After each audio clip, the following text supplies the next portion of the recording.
professeur Didier Raoult, en est-on de l'épidémie de SARS-CoV-2 et notamment du traitement? Pour l'instant, on a l'impression que l'épidémie diminue. Ça ne s'écroule pas, mais ça diminue. Les variants qu'on a maintenant sont des variants dérivés du Omicron, avec cette particularité qu'ils ont perdu une partie d'un gène, une partie d'une séquence ajoutée qui est très proche, qu'on trouve dans presque tous les coronavirus animaux dont j'ai déjà parlé, et qui est très proche de la même séquence chez les insectes. Donc on a l'impression qu'à un moment, les coronavirus ont pris cette séquence chez les insectes et que cette séquence est associée à la distribution et à la contagiosité de ce virus, puisque les deux groupes de virus que l'on a vus associés à cette perte de ce bout, qui est au bout du virus, sont associés à une diminution de l'infectivité. Ils n'ont pas donné des grosses épidémies, ils ont eu des petites épidémies qui se sont rapidement éteintes toutes seules. Donc il est possible, encore une fois, moi je suis plus dans l'empirisme, c'est-à-dire j'observe les données, il est possible, plutôt que de les interpréter, parce qu'il y a plein d'interprétations sur ce à quoi sert cette séquence, il est possible, il y a un travail qui montre que ces séquences qu'on appelle c'est proche de ce qu'on appelle les micro-RNA, qui manipulent l'expression des protéines chez les hôtes. Donc il est possible que ce soit ça, il est possible que ce soit autre chose. Encore une fois, ce que l'on voit, en tout cas, c'est que pour l'instant, les lignées de virus qui perdent cette partie-là sont plutôt moins contagieux. Voilà ce qu'on voit.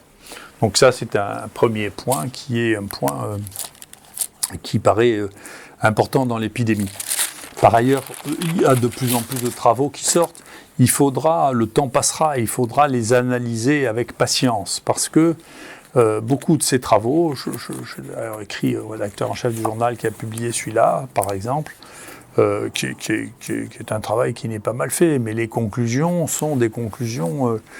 vous voyez, tous les travaux que l'on voit qui utilisent l'hydroxychloroquine ou les antiviraux trouvent des différences, mais dans l'abstract, on vous dit qu'il n'y a pas de différence. Et en réalité, c'est qu'à chaque fois, il n'y a pas de différence significative parce qu'il n'y a pas assez de cas. Par exemple, dans ce travail-là, vous voyez qu'il y a 2 fois moins de morts avec l'hydroxychloroquine. Et donc, si je vous dis, vous savez, un truc où il y a 2 fois moins de morts, vous allez prendre celui où il y a 2 fois moins de morts. Mais comme l'échantillon est tout petit, en réalité, ça n'est pas significatif comme différence. Ou bien alors...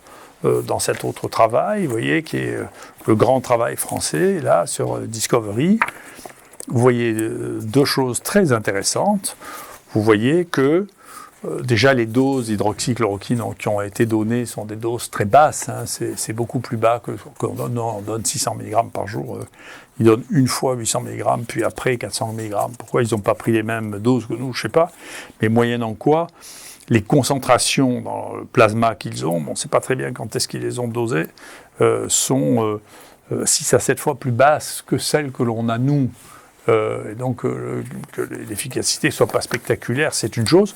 Mais même quand on regarde ça, en dépit du fait que les doses sont très basses, vous regardez à chaque fois la mortalité, le nombre de morts. Après, il y a plusieurs manières de rendre les choses confuses, c'est de multiplier les points de comparaison, et en particulier d'introduire des points de comparaison qui sont médecins dépendants. Vous voyez, c'est-à-dire, vous dites qu'il passe en réa, il passe pas en réa, il s'aggrave pas, on l'intube pas.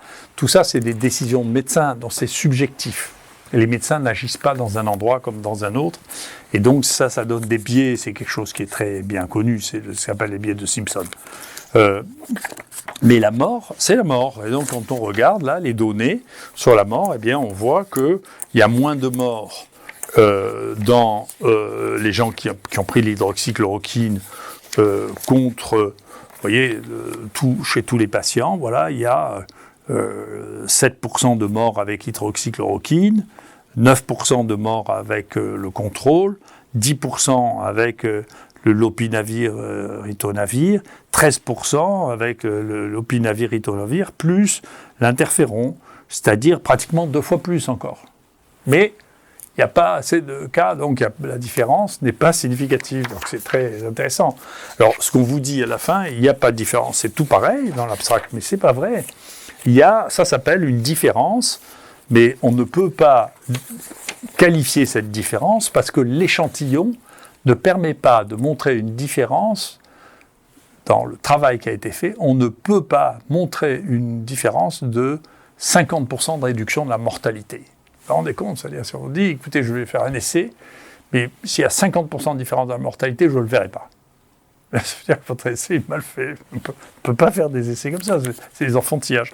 Alors ce qui est très intéressant par ailleurs, du coup, il y a d'autres données, il faut les fouiller, il faut les regarder dans les matériels supplémentaires, mais il y a un autre papier qui est très bien fait, c'est finalement, qu'est-ce que c'est qui donne des complications cardiaques. Vous vous rappelez de cette espèce de grande folie dont on fait comme si elle n'avait pas existé, qu'on a appelé le Lancet Gate, qui disait que ça donnait des atteintes cardiaques. Mais alors maintenant, personne ne sort sur l'hydroxychloroquine la moindre atteinte cardiaque. Il n'y en a pas. Il y a 0 papier. D'accord, donc c'est bien, c'est intéressant. Mais avec quoi il y a des papiers? Alors il y avait, je vous rappelle, un papier que je vous avais montré, qui est celui-là, qui est un papier qui avait été fait en regardant les banques de données de l'OMS et qui montrait que les éléments cardiaques qui déterminent les torsades de pointe et les arrêts cardiaques, ça commence par un ralentissement du cœur, ça s'appelle une bradycardie, et ils ont testé, l'idée c'était de voir si l'hydroxychloroquine donnait ça, et surprise, l'hydroxychloroquine ne donne pas du tout, et qu'est-ce qu'on voit? C'est au contraire le remdesivir.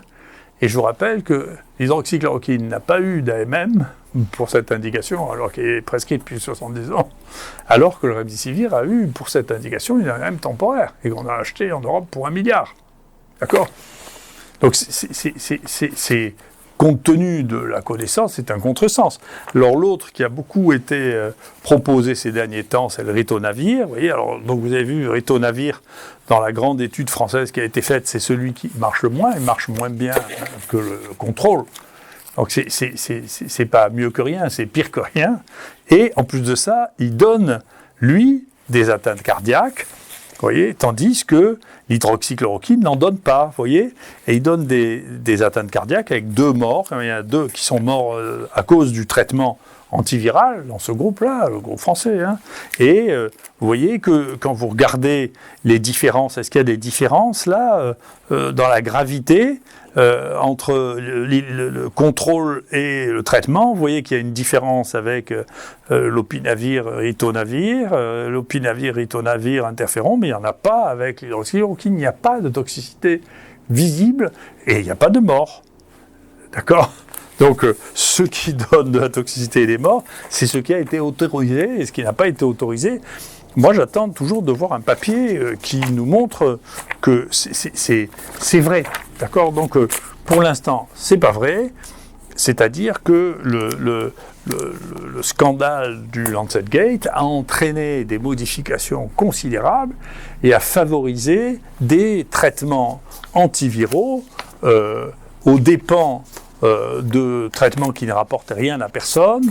Et parmi les liens dont on peut se demander le rôle qu'ils jouent, parce qu'il y a beaucoup de gens qui ont beaucoup médit de nos stratégies thérapeutiques, donc je vous le dis, voilà, vous regardez la littérature, ça tue plutôt moins, on meurt plutôt moins quand on a ça que quand on reçoit rien, et on meurt plutôt plus quand on donne des antiviraux, le remdesivir, le ritonavir, que quand on donne rien du tout, quand même. Ça, c'est la littérature. La littérature, c'est de la littérature française, italienne, il y a la même chose en espagnol.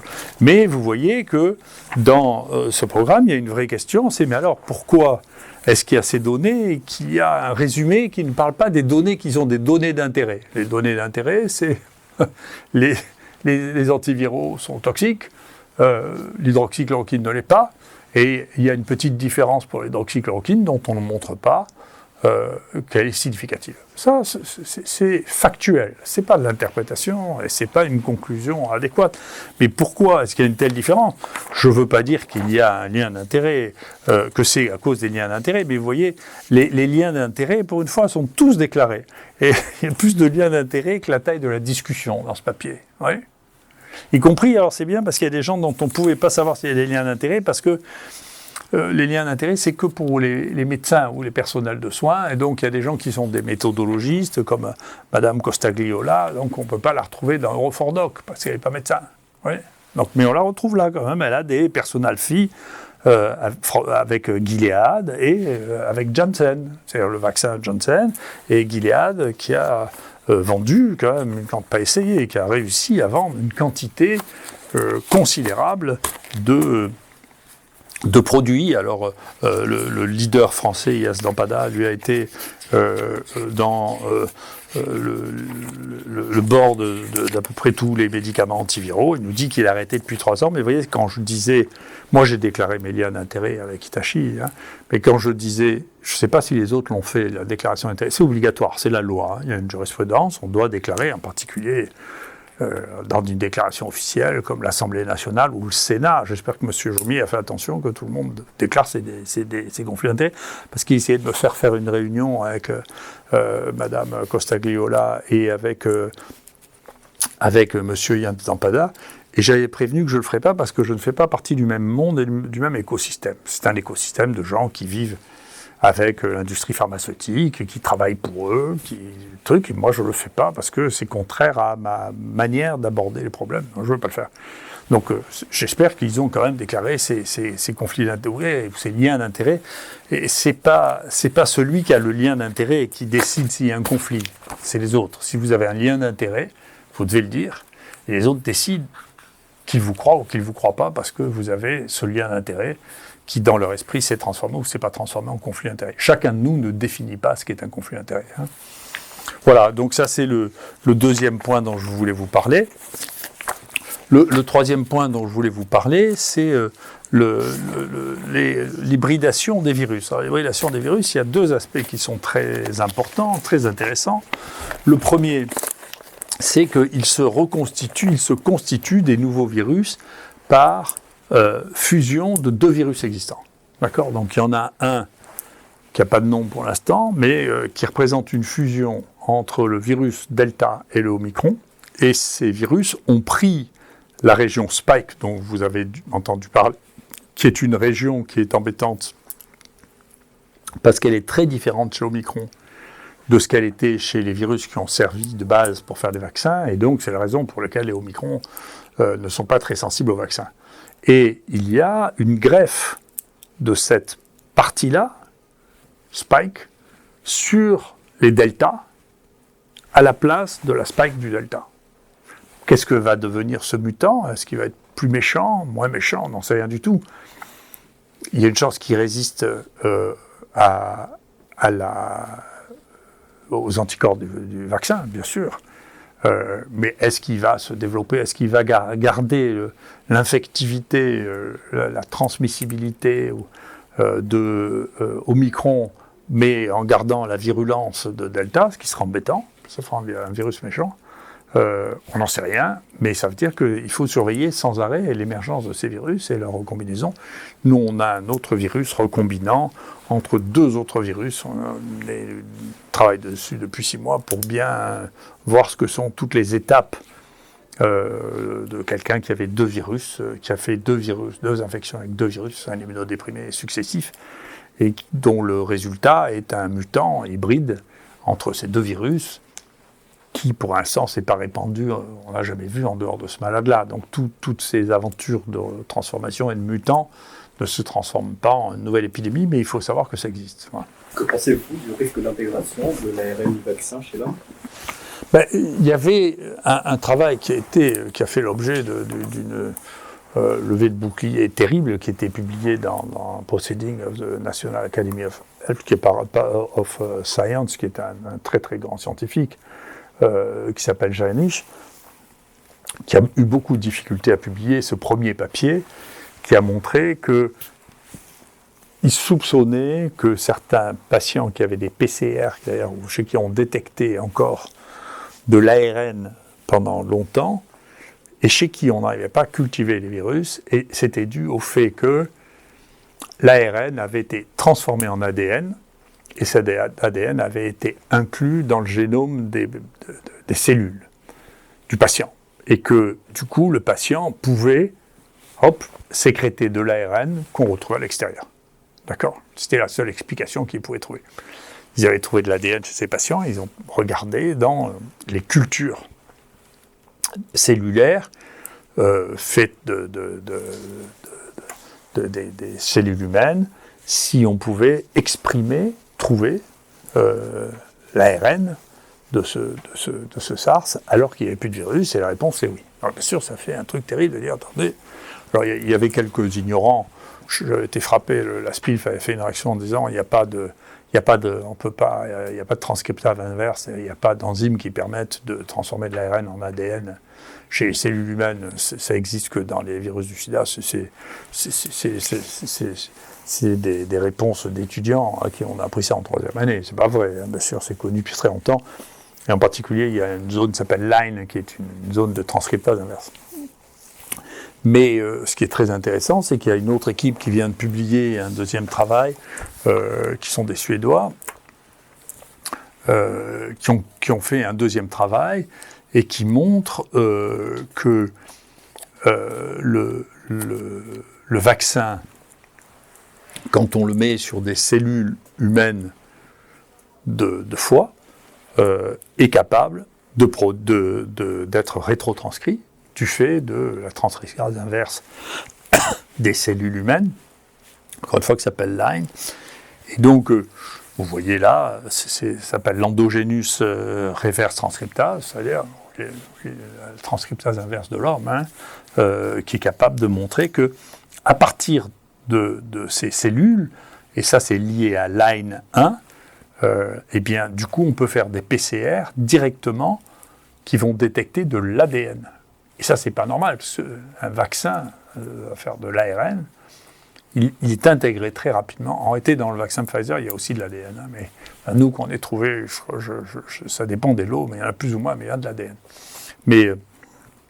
Et que donc ça peut être intégré donc par LINE à l'intérieur des cellules. Et eux, c'est ce qu'ils trouvent, c'est que ils trouvent dans l'ADN génomique, dans le génome de ces cellules, ils trouvent une séquence d'ADN qui est unique au vaccin, c'est-à-dire qu'ils ne se mouillent pas, puis il est probable qu'on leur a dit de ne pas se mouiller. De dire, écoutez, voilà, ils disent, vous avez un virus ARN, on a une activation des enzymes qui sont capables de transformer l'ARN en ADN, et ensuite on trouve de l'ADN du virus dans le génome de ces cellules. Et bien sûr, dedans, ils disent l'évaluation, la génotoxicité de ce vaccin n'a jamais été utilisée, a été analysée, n'a pas eu le temps d'être analysée, c'était trop vite. Donc ça veut dire, c'est sans doute un phénomène rare, où on ne sait pas très bien ce que ça va faire, mais globalement, ça confirme, que biologiquement, il n'y a pas de barrière à faire ça, il y a tous les outils qu'il faut pour faire ça, et que donc il est possible dans un certain nombre de cas que des morceaux de virus ou des morceaux de vaccin soient intégrés à des endroits divers. La chance ou la malchance que ça se mette dans un endroit particulier est liée au hasard. On ne sait pas où est-ce que ça peut se faire, où est-ce que ça peut se mettre. C'est plutôt les cellules qui se multiplient beaucoup, qui peuvent être les cibles d'une chose comme ça. En tout cas, c'est une avancée scientifique qui est importante, parce que en fonction de la confirmation, je pense que plutôt que d'ignorer ces données, beaucoup de scientifiques devraient se mettre à travailler beaucoup sur ce domaine, c'est ce qu'on fait nous, parce que ça amène à réfléchir sur toutes les thérapeutiques RNA qui sont en train de se mettre en place pour tous les sujets, les uns et les autres. Tant qu'il s'agit de sujets âgés, si vous voulez, la chance que vous tombiez sur des cellules en multiplication rapide ou que vous tombiez sur des cellules germinales, c'est-à-dire celles qui vont servir à faire des enfants ultérieurement et faibles. Quand il s'agit de très jeune, il faut qu'il y ait un degré de sécurité qui soit validé, là, avec précaution, parce que c'est un point qui n'est pas négligeable. Alors peut-être que c'est un événement rarissime, j'en sais rien du tout. En tout cas, biologiquement, c'est possible, on savait que c'était possible, et pratiquement, ça arrive de temps en temps. Et où en est-on de la mortalité ? Pour la mortalité du virus, si vous voulez, nous, on travaille depuis longtemps sur les virus, bien sûr, et on avait regardé quelle était la mortalité des autres virus respiratoires, en 2018, 2019, 2019, 2020, avant le Covid. Après le Covid, assez bizarrement, il y a eu extrêmement peu d'infections virales respiratoires. Mais si vous regardez la mortalité des gens dont on faisait le diagnostic ici, la mortalité, le nombre de positifs chez les gens qui mouraient, ce qui n'est pas la mortalité due au virus. D'accord ? Quand un virus circule beaucoup, vous avez des gens qui meurent d'autre chose, et vous trouvez le virus. C'est la même chose qui se pose avec le Covid. Et donc là, vous voyez, ici, vous voyez que, eh bien, le pourcentage de gens qui sont morts parmi ceux qui avaient ce virus, dans ces années-là, peut aller jusqu'à 2,4% quand il s'agissait du coronavirus HKU1, qui est celui qui est le plus proche du Covid. Ça veut dire que simplement, s'il y a beaucoup de la différence entre le Covid et les autres, la mortalité du Covid est plutôt plus basse que celle-là. Mais ça dépend bien sûr de l'échantillon qu'on teste. Mais s'il y en a beaucoup, c'est-à-dire s'il y a des millions de cas, même une mortalité faible, 1 pour 1000, si vous voulez, devient importante. Si vous avez 1 million de cas, ça fait 1000 morts quand même. Donc ce qui fait la gravité relative du Covid, c'est bien sûr les sujets âgés, les sujets obèses, les sujets qui ont d'autres maladies, mais c'était les mêmes qu'ici. Mais surtout, c'est le nombre de cas. Donc c'est le nombre de cas considérable qui risque d'entraîner une mortalité visible. Mais globalement, l'association de virus respiratoires avec la mort est quelque chose qui existait parce que soit ça déséquilibre des gens qui sont déjà assez fragiles, soit ça n'a rien à voir et les gens meurent d'autre chose en étant porteurs d'un virus saisonnier qui sévit pendant ce temps. Merci beaucoup.